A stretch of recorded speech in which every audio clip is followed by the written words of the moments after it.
Го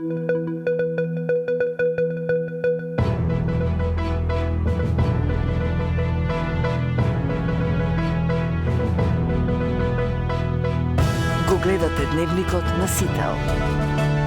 Во студиото со вас Иван Кузмановски. Добро вечер, ви благодарам што сте со нас. Со вас се настаните кои го одбележаа денот. Трамп објави крај на 12-дневната војна, примирието на стаклени нозе. Генералниот секретар на НАТО најавува историски самит во Хаг. Извештајот за Македонија ја помина првата пречка во Европскиот парламент. Вајц чека потек од Македонија за исчекор во европските интеграции. Владата го усвои предлог законот за соодветна и правична застапеност. Ќе оди на мислење во Венецијанската комисија, па во собраниска процедура. Шок во јавноста по објавата на снимката со физичко насилство врз 4-годишното девојче од Драчево. Детската амбасада меѓаши алармира дека е неопходна стручна помош и за жртвата и за семејството. Обвинителството се предомисли. Таткото на Јованов ќе се гони за загрозување на безбедноста во сообраќајот. Рочиштето се одложи, оти судот не успел да го најде обвинетиот. А во тема на денот вечерва за случувањето во Европскиот парламент, но и за европската иднина на државата разговарам со поранешниот вице-премиер за евроинтеграции Васко Наумовски. Останете со нас.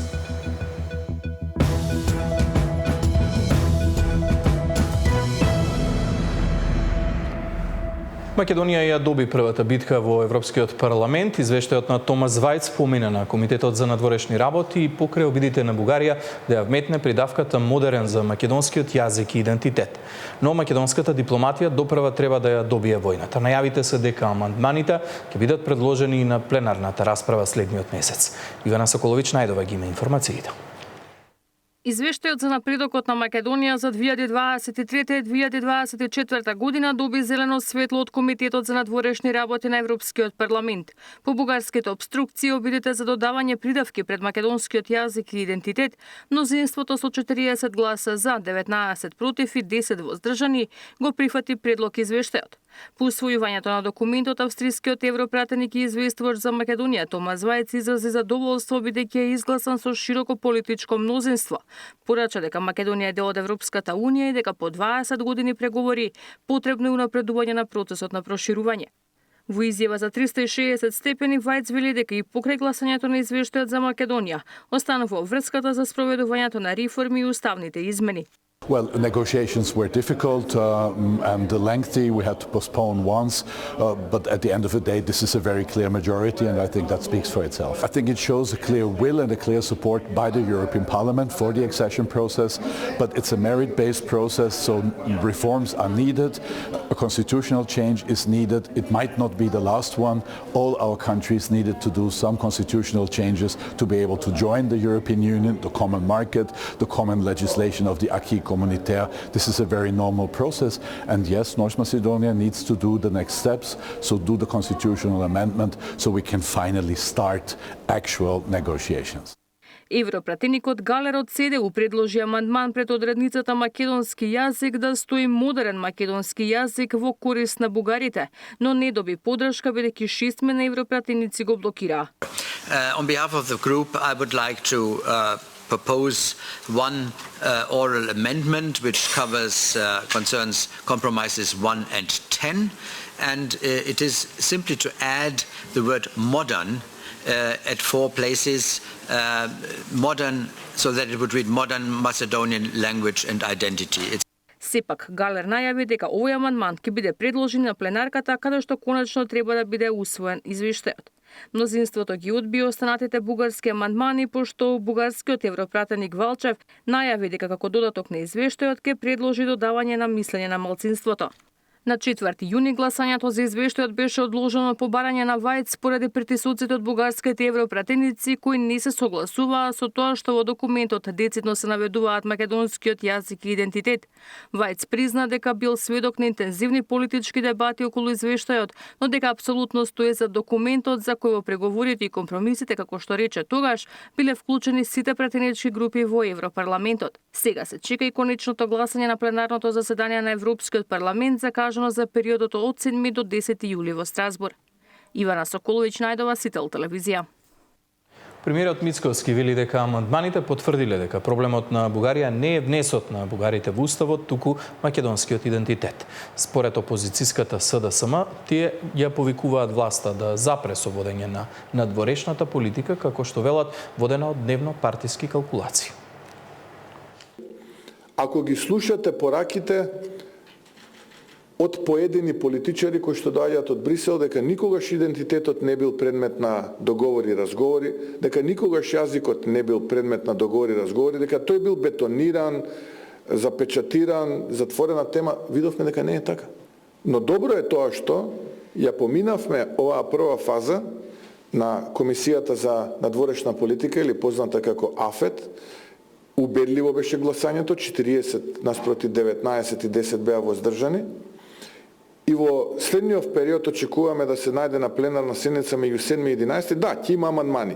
И да, повторно можеби поедини групи во парламентот ќе поддржат некакви амандмани. Такви се процедури, не можете да им забраните.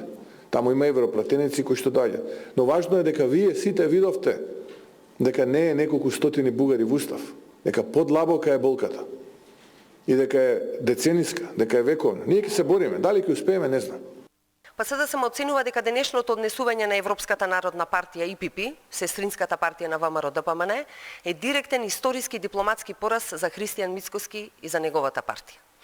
Предлог амандманот за воведување на формулацијата модерен македонски јазик не само што доаѓа од редовите на ИПП, туку е поднесен токму од незиниот координатор Михаил Галер, член на германската ЦДУ, партија која ВМРО ДПМН со години ја нарекува свој стратешки, ја нарекува свој идеолошки партнер. Всушност се досега што слушавме од нив беше дека преку оваа партија можат да влијаат и дека се фалеа, дека навистина имаат добри односи и дека може да имаат влијание. Фактички да објасним, овој амандман представува сериозен удар врз позициите на Република Северна Македонија. Бугарскиот министер за надворешни работи вели дека ја поздравуваат одлуката на АФЕТ да не бидат вклучени во националистички наративи. Според Ѓорѓиев, јасни се бугарските барања. Лидерот на преродба, Костадин Костадинов, пак побара оставка од бугарската влада по одлуката во Брисел. Модерен македонски јазик не доби зелено светло. Македонија прогласи дипломатска победа откако извештајот за напредокот на земјава беше усвоен без придавката. Пред финалното гласање на извештајот на пленарна седница идниот месец, кај бугарската страна иако владее незадоволство, сепак министерот за надворешни работи на Бугарија реши да ја поздрави одлуката на Комитетот за надворешни работи дека не дозволила да се шират шпекулативни националистички наративи за вековен македонски идентитет. Нашите загрижености во однос на политиките на РСМ се поврзани пред се со две клучни прашања. Гарантирање на правото на бугарите во РСМ на самоопределување без страф од прогон и дискриминација. Спречување на провокации против милиони бугарски граѓани на Европската унија, од кои многумина се потомци на бугари од географскиот регион Македонија. Бугарија останува посветена на сите елементи од Европскиот консензус од 2022, чие спроведување представува единствена можност за европска интеграција на нашиот југозападен сосед. Оваа позиција е цврсто потврдена со одлуките на Народното собрание во јуни 2022 и мај 2025 година, напиша шефот на бугарската дипломатија на социјалните мрежи. Лидерот на бугарската партија Природба пак, Костадин Костадинов, побара оставка од бугарската влада поради, како што рече, неуспехот да ги заштити бугарските интереси во процесот на евроинтеграција на Македонија. Според Костадинов, извештајот официјално го признава 1000-годишниот македонски идентитет, јазик и култура, но по цена на тоа ја негира присутноста на бугарите во Македонија. Честитки до сите бугарски евроатлантски јаничари, чиј сон за убивање на Бугарија и бугарскиот народ продолжува да се остварува. Честитки до владата на ГЕРБ и останатите, кои не најдоа сила да прозборат ниту еден збор за заштита на бугарите во Македонија. Честитки до нашите сојузници од Европската унија, кои покажаа дека со вакви сојузници не ни се потребни непријатели. Честитки до сите наивни бугари кои чека некој друг да ни помогне, а на крајот испадна дека пратениците на Орбан беа тие што најексплицитно се изјаснија против сите бугарски амандмани во извештајот, благодарение на тоа што беа одбиени, напиша тој на Facebook. Иако амандманите за додавање на модерен предмакедонски јазик не беа усвоени, сепак координаторот на групата на ИПП за надворешни работи Михаил Галер кажа дека во согласност со социјалистите, либералите и зелените, истите амандмани ќе бидат повторно поднесени за гласање на пленарната седница во Страсбур. Тамара Дичевска, Сител телевизија. За евроинтеграциите во тема на денот, како што најавив, многу повеќе ќе разговарам со поранешниот вице-премиер за евроинтеграција Васко Нумовски. Нумовски, добро вечер. Добро вечер. Македонија прогласи победа дипломатска по ова што денеска се случи во Комитетот за надворешни работи на Европскиот парламент. Како вие лично гледате на она што се случуваше таму? Она што денес се случи во Комитетот за надворешни работи секако е една позитивна вест за нас, имајќи предвид дека членовите на Европскиот парламент кои што членуваат во овој комитет се пратеници кои што имаат поголеми познавања од областта на надворешната политика, проширувањето. Некои од нив добро го познаваат регионот, што значи дека нашата дипломатија успеа во оваа фаза од постапката на ова ниво, на ниво на комитетот, да ги одбие сите оние напади кои што доаѓа од бугарските европратеници. Секако ова не е крај на целосната процедура за усвојување на овој документ. Предстои гласањето на пленарната седница, односно на сите европратеници. Очекувам дека повторно ќе се судрат, да речеме, аргументите и на бугарската страна, и на нашата страна, и останува да видиме како тоа ќе се одвива до крајот. Треба да бидеме свесни дека оваа битка со нашите соседи од Бугарија не е една равноправна битка. Бугарија долги години е членка на Европската унија, има свои членови во Европскиот парламент, има свои изградени релации внатре во политичките групации во Европскиот парламент, како и во останатите европски институции. Меѓутоа, верувам дека сите оние аргументи што ние ќе ги представиме пред европските пратеници ќе бидат слушнати и без разлика на тоа каков ќе биде конечниот исход. Значено е тоа што ние имаме една добра ситуација на нивото на комитетот и ни преостанува да се бориме без разлика дали ќе победиме или не. Мислам дека нашата дипломатија ќе ги вложи сите расположиви напори во наредните недели. Токму тоа го најави премиерот Мицковски дека борбата ќе продолжи, но на ист став се и бугарските европратеници и целиот државен врв во Бугарија. Во една ваква ситуација во која што предлогот на овие амандмани доаѓа од 4 најголеми групи во Европскиот парламент, колку е известно да се очекува каков ќе биде исходот на пленарната седница? Членовите на Европскиот парламент кои што доаѓаат од Бугарија се представени во најголемиот дел од политичките групации таму. Тие се особено влијателни во Европската народна партија, знаејќи дека и актуелната владеачка гарнитура во Бугарија е предводена токму од партијата која што е дел од семејството на Европската народна партија, која што истовремено и најголемата групација во Европскиот парламент. Истовремено и нашата владеачка партија има определени своји релации таму. Предпоставувам дека аргументите што ние ќе ги представиме ќе бидат пред сите политички групации, не само пред Европската народна партија. И ако бугарската делегација е представена во овие групации, јас верувам дека има европратеници кои што ќе сакаат навистина да ги слушнат аргументите. Особено значено на нашата дипломатија да ги представи оние моменти кога официјално Софија изјавуваше дека, например, измената на Уставот е единственото и последното нешто што ќе го бара од нас, а сега гледаме дека на маса се некои други моменти, односно негацијата на традицијата на постојањето на македонскиот јазик и идентитет, со обидите да се вметне она фраза модерен или современ пред македонскиот јазик и идентитет, што значи дека бугарските напори не се насочени само кон измена на Уставот и заштитата на правата на бугарите во Македонија, туку и кон определени идентитетски прашања, нешто што според мене не е во согласност со европските вредности, ниту пак било дел од критериумите за проширување до сега. Многу беше полесно да се убедат 6 пратеници кои што денеска ќе го блокираат процесот, веројатно ќе биде многу потешко оваа група од 4 најмнокини во Европскиот парламент да го променат своето мислење. Сега се критикуваат и власта и опозицијата кој каква моќ има што направил, меѓутоа јасно е дека и Европската народна партија и социјалистите стојат зад амандманите на Бугарија. Морам да ве прашам што мислите вие лично. Имаат ли моќ ВМРО ДПМН да делува кај ИПП, Социјалдемократскиот сојуз да делува кај социјалистите за нешто да се промени за 2 недели и да имаме позитивен исход во Европскиот парламент? Иако амандманите се поднесени како што беше најавено со согласност на сите политички групации, гласањето таму не е по некаков автоматизам. Значи има европратеници кои што се дел од групацијата на определена политичка партија, меѓутоа не секогаш ги поддржуваат оние официјални ставови, особено кога се работи за прашања каде што има различни гледишта. Она што можат да го направат нашите политички партии е според мене прво да седнат и заеднички да формулираат една заедничка позиција и да се согласат дека заеднички ќе работат. Не вака јавно да се караат. Тоа не е најдобриот начин за да постигнеме успех во надворешната политика и доколку ние имаме една обединета позиција на нашите политички партии, тоа ќе биде многу поедноставно тие заеднички да настапат пред нивните сопартици, условно речено, во Европскиот парламент. Секој кај своите, односно секаде каде што политичките партии припаѓаат во оние различни идеолошки семејства. И така сметам дека нашата позиција како држава ќе биде посилна и аргументите ќе бидат слушнати на едно различно ниво.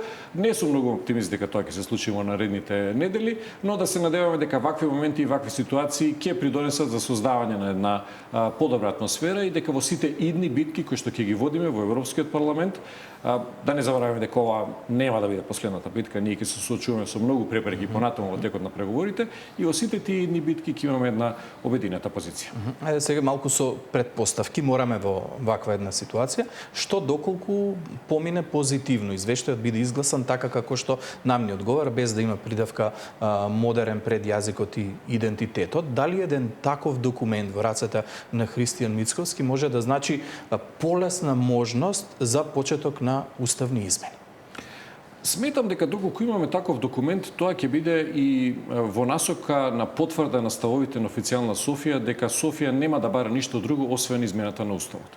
Доколку тоа е така, бугарските европратеници би требало да ги поддржат сите оние поенти, сите оние ставови кои што постојат во извештајот така како што изгласа на ниво на комитет. И доколку имаме таква резолуција усвоена од целиот состав на Европскиот парламент, навистина ќе бидеме во ситуација кога ќе можеме да кажеме дека една значајна институција на Европската унија, Европскиот парламент, со кредибилитет кој што произлегува директно од граѓаните на државите членки на Европската унија, застанува зад македонскиот идентитет и јазик, што е аргумент плюс во онаа констелација дека единственото нешто што треба да го направиме е измената на уставот. Во таква ситуација тоа ќе придонесе за потврдата на македонскиот идентитет и јазик на едно европско ниво и мислам дека ќе биде чекор напред во создавање на подобра атмосфера за сите оние идни потези понатаму. Ајде сега другата ситуација, што доколку се случи да помине извештај во кој што ќе пишува модерен јазик и идентитет, дали тоа би не вратило во една ситуација на 2008 година која што ни се случи во НАТО? Дали тоа ќе биде подкрепа на тезите дека ова не е во насока да ги внесеме бугарите во уставот и дека се прави обид само да се игра на картата на македонскиот јазик и идентитет? Доколку се усвои со овие формулации, современ македонски јазик и идентитет, тоа значи дека во минатото не постоел македонски идентитет и јазик и тоа нема да биде во насока на подобрување на односите. Секако тоа ќе потврди она друга теза дека Бугарија навистина ќе бара многу други работи откако ќе го промениме уставот и ќе потврди она претпоставка дека дури и да го промениме уставот и да ги внесеме бугарите во уставот, ние понатаму ќе се соочиме со нови препреки од соседна Бугарија. Многу поверојатно ќе биде дека ќе останеме заглавени во целиот овој процес. Денеска почна самитот на НАТО во Хаг. Многу се зборуваше дека таму ќе се случи една средба на претседателката Силјановска со Радев, па не оди Радев, оди Жилјасков. Очекувате ли дека ќе седнат на заедничка маса? Делува дека Бугарија воопшто не сака да седне на маса со Македонија. Секогаш кога има проблем, дали се работи за двајца поединци, две групации, дури и две држави, најдоброто нешто што може да се направи е да се започне една искрена комуникација. Доколку немате комуникација или пак комуникацијата се одвива преку медиумите, тоа не може да биде ситуација во која што ќе очекуваме некаква позитивна разврска. Ние повеќе пати, дури и денес, ми се чини имаше изјава од министерот за надворешни работи дека македонската страна е секогаш подготвена за средби на сите нивоа, на претседателско, премиерско, министерско и така натаму. Дури во пресред на овој самит беше подадена една рака, би рекол, од наша страна дека очекуваме да се одржи некаква средба, и ако дојде до определена измена на шефот на делегацијата на бугарската страна. Особено е значајно да дојде до таква средба затоа што таа ќе се одржи на самитот на НАТО, каде што ќе бидат присутни и Соединените американски држави, но и најголемиот дел од државите членки на Европската унија, кои историјано се членки на НАТО, и да ги вкрстиме аргументите и да ги размениме мислењата со присуство на сите овие ентитети, затоа што секогаш кога имате еден спор помеѓу држава членка на Европската унија и држава која што е кандидат, таа неравноправна позиција не ни дава шанса да ги представиме аргументите на исто ниво. Вториот момент е што ситуацијата на Балканот и по широкото суседство на Балканот во однос на безбедноста и перспективите на безбедноста навистина наметнува потребата за една забрзана интеграција на регионот на Западниот Балкан и проширувањето на Европската унија може да се третира и како едно безбедносно прашање. Да не забораваме дека стабилизацијата на Балканот и стабилизацијата на Европа е една од целите и на американската надворешна политика и една од целите на НАТО. Доколку ние продолжиме со една нестабилност во регионот и нејасна перспектива за членство на државите од Западниот Балкан во Европската унија, тоа нема да придонесе за остварување на конечната стабилизација на овој регион и конечната стабилизација на Европа, ако сакате, особено во контекст на предизвиците кои што постојат се уште на територијата на Русија и Украина, на таа војна, како и предизвиците кои што се уште ќе останат отворени во регионот на Блискиот Исток. Такви се очекувањата, се уште активна војната во Украина, гледаме колку е кревко примирието помеѓу Иран и Израел. Очекувањата се дека треба позитивно да влијае на процесот на проширување, но што покажува искуството? Колку безбедносните ризици влијаат на процесот на проширување на унијата? За жал сметам дека Европската унија и незината заедничка надворешна и безбедносна политика секогаш повеќе реагира откако ќе се појави некаков безбедносен проблем.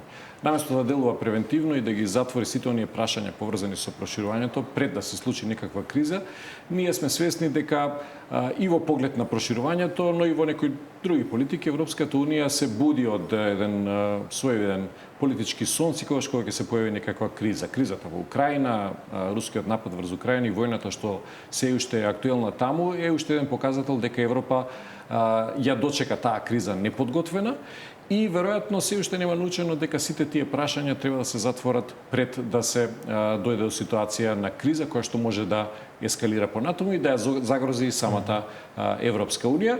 Верувам дека со поддршката од Соединетите американски држави, државите членки на Европската унија овој пат ќе станат свесни дека проширувањето е еден вид на безбедносно прашање и дека придонесот што европски држави може да го дадат и кон остварување на целите на НАТО, меѓу другото е и со забрзување на процесот на проширување. Номовски, благодарам многу за гостувањето во тема на ден. Благодарам ви вам.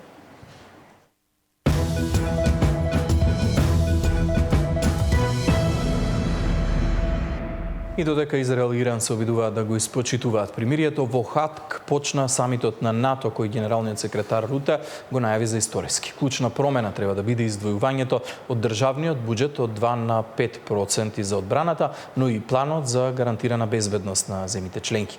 На самитот најавена е средба и Трамп Зеленски. Македонската делегација ја предводи претседателката Силјановска.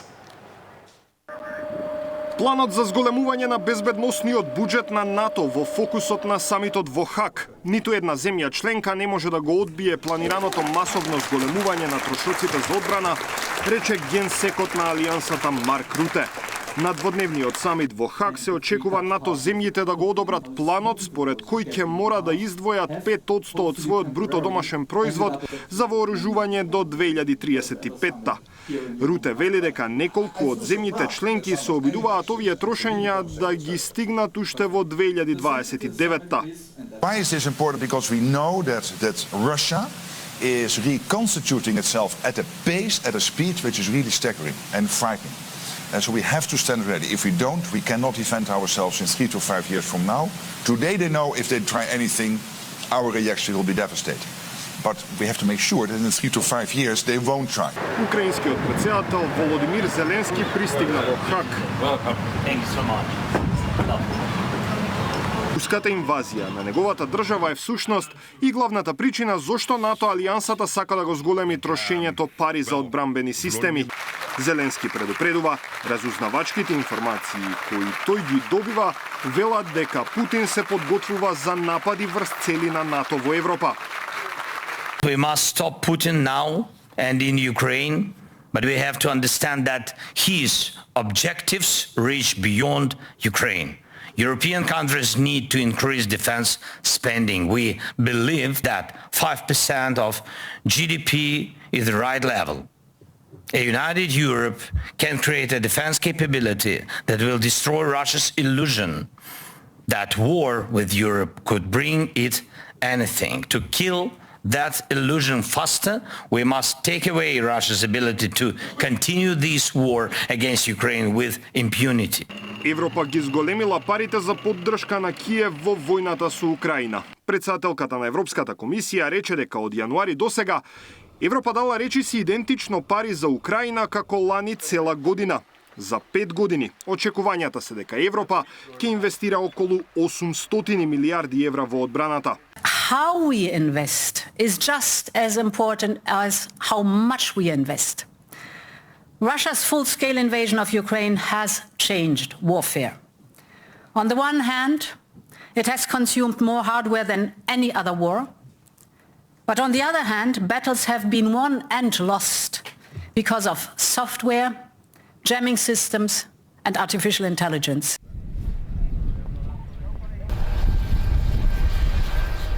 Во хаке и македонска делегација предводена од председателката на државата Гордана Силјановска-Давкова.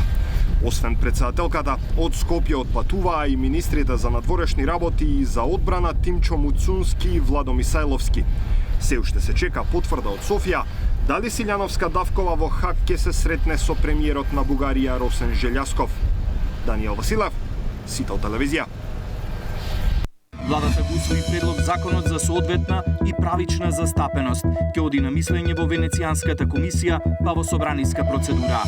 Шок во јавноста по објавата на снимката со физичко насилство врз 4-годишното девојче од Драчево. Детската амбасада Меѓаши алармира дека е неопходна стручна помош и за жртвата и за семејството.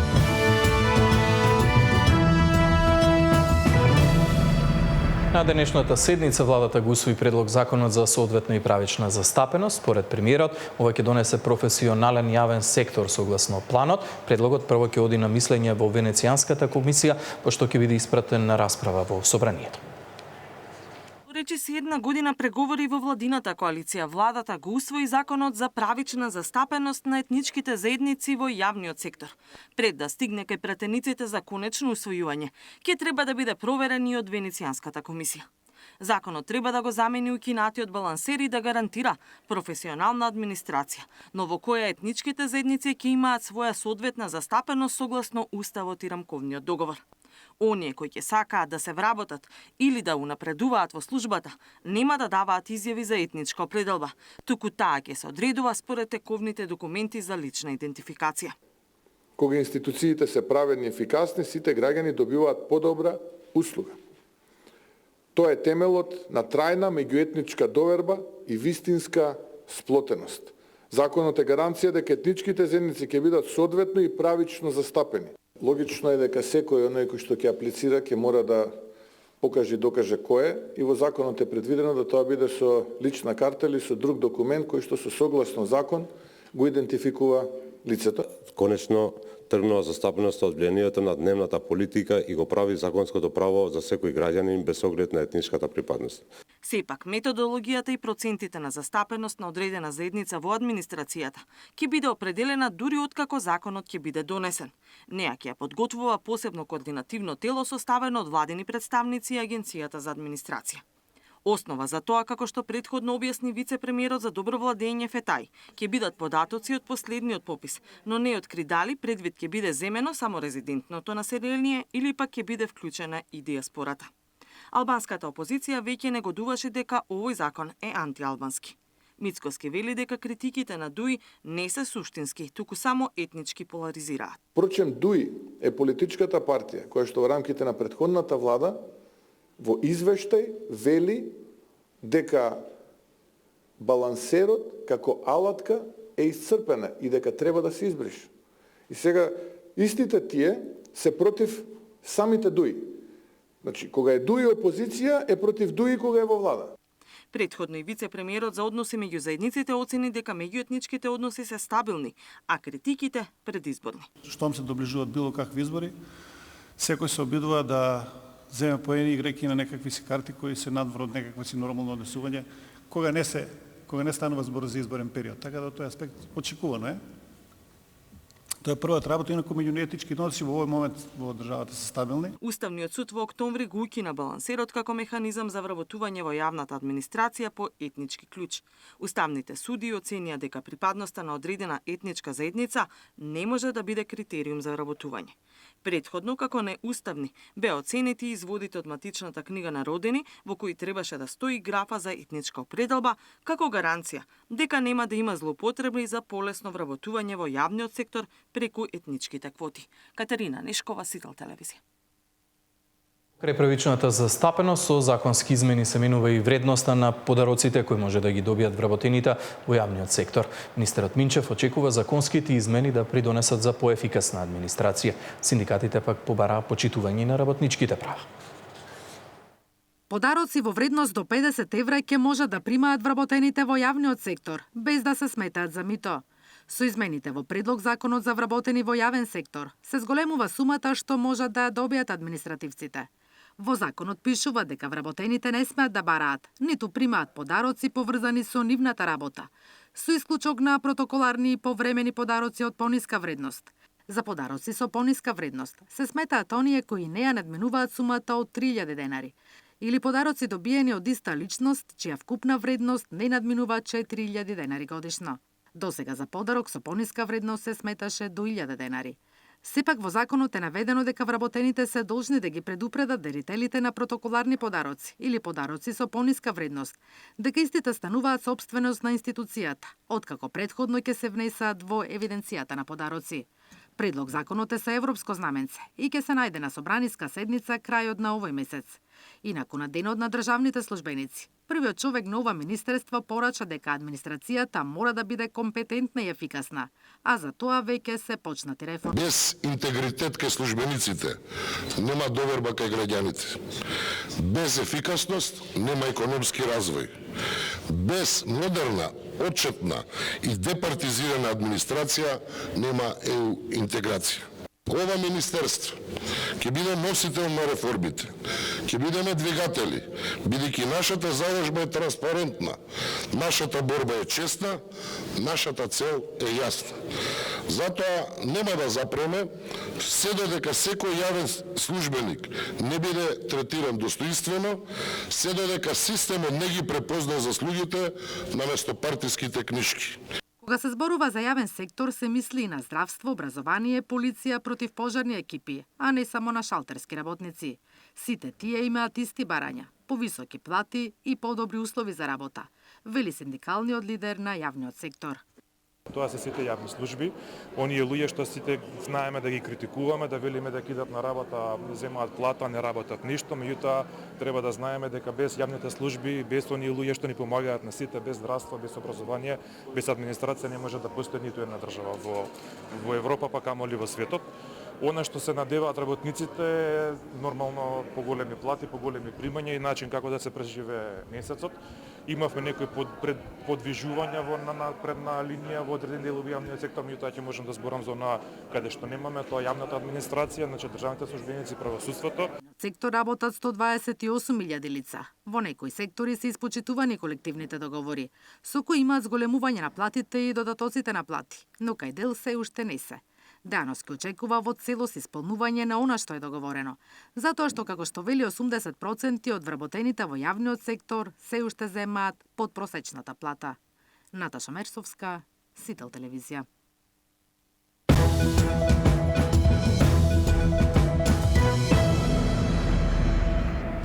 Четиригодишно девојче често било жртва на нејзиниот татко. По објавата на видеото од кое јавноста беше згрозена, мајката објави и фотографии од продолженото насилство кое го трпело девојчето. Од детската амбасада меѓаш вела дека ова ќе остави сериозни последици врз развојот и ја повикаа мајката да побара стручна помош. Наместо безгрижно детство со родителска љубов, шлаканици, трауми и лузни како секојдневие. 4-годишното дете од Рачево не било само една жртва на таткото кој на објавеното видео на социјалните мрежи. Брутално ја тепа и се заканува по живот. И претходно трпело тортура со видливи повреди по телото. Снимката што ја направила мајката предизвика бурни реакции во јавноста. Насилниот родител веќе е во притвор, А од детската амбасада меѓаш го повикаа семејството да побараат кај нив стручна помош. Ова крвничко тепање страна на родител, кај детето жртва на насилство може да развие посттравматски стресно нарушување и доста, би рекол, и трајни последици. И затоа е потребно првите можеби 48 часа да се добие прва психолошка помош. И нашите СОС оператори се подготвени за таков тип на дејство да бидат на терен. Многу е важно да не се наруши сигурниот дом, а веќе тој е нарушен, правото на секој дете да ја добие грижата и љубовта од најблиските. И ова тепање пред сведоци, пред децата, односно сестрите, може да исто така развијат повлекување, односно кај нив да се развие вина дека можеби тие допринеле за такво нешто. Од обвинителството по пријавата веднаш побарале притвор за осомничениот татко. Бидејќи според прибраните докази тој и порано бил агресивен во семејството и постои опасност да го повтори делото. А крвничкото тепање се случило додека мајката приготвувала јадење. Додека мајката на детето приготвувала јадење, тоа се играло со нејзините две сестри.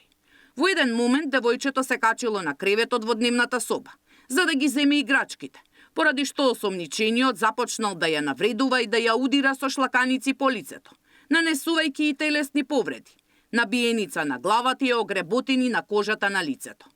Продолжили со вербални закани дека ќе ја убие, стои во соопштението од обвинителството.